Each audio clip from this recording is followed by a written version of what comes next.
ผู้ใดเห็นคลิปนี้ก็อย่าเผาเรียนผ่านเด้อพ่อแม่พี่น้อง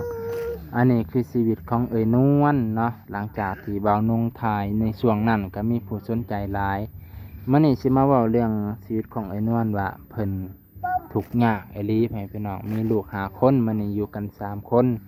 เนาะอีก2คนยังไปอันนั้นอยู่ไปเล่น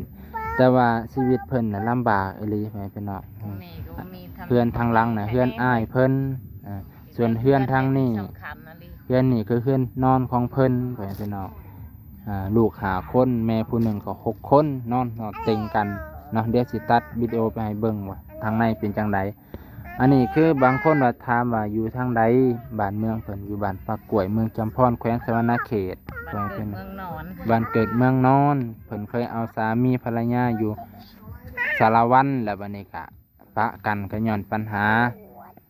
บางเรื่องที่มันบ่เข้ากันไปพี่น้องพ่อแม่พี่น้องคือสิเข้าใจแหละปัญหาที่มันอดบ่ได้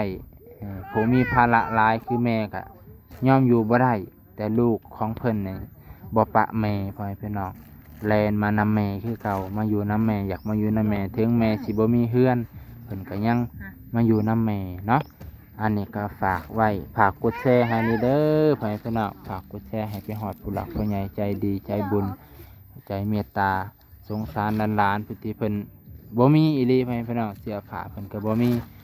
มีพอได้เปลี่ยนว่าซั่นเด้อคันสิว่าบ่มีก็โพดมีพอได้เปลี่ยนเอ้าขอบใจขอบพระคุณเด้อ